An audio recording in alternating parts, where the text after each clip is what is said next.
लक्ष्मीबाई आणि आमचा हा जो स्तर आहे तो पायाभूत स्तर आहे।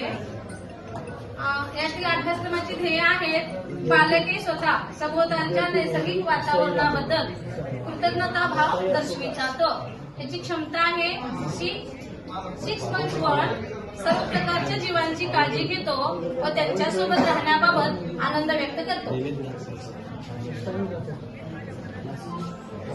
या 6.1 साठी आम्ही घेतलेली मूल्यांकनासाठी घेतलेली कृती आहे। पहिल्यांदा त्याचं ध्येय वाचते। बालके भावनिक बुद्धिमत्ता विकसित करतात म्हणजे त्यांना स्वतःच्या भावना समजून घेऊन त्यांचे व्यवस्थापन करण्याची आणि सामाजिक नियमांना सकारात्मक प्रतिसाद देण्याची क्षमता निर्माण होते। तर याच्यासाठी सुचवलेली उपक्रम आणि कृती होती वृक्षारोपण। तर या उपक्रमामध्ये पहिल्यांदा मुलं रोप लावतो आणि त्यांना पाणी देतो ही एक कृती होती आणि त्यानंतर आपल्या प्रत्येकाच्या शाळेमध्ये परसबाग घ्यायचे। तर या ज्या मुलांनी रोपं लावलेली ती परसबागेची काळजी घेतात आणि सेंद्रिय खतांचा वापर करतात।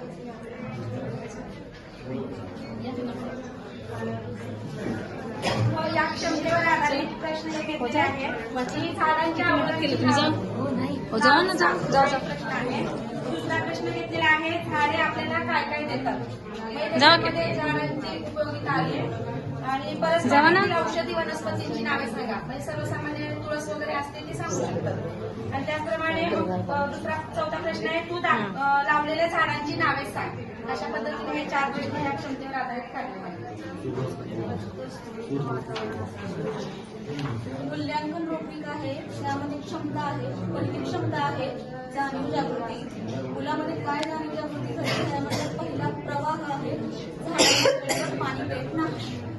पर्वतामध्ये येत आहे, झाडांना अधूनमधून पाणी देतो आणि आकाशमध्ये येत आहे, झाडांना रोज पाणी देतो।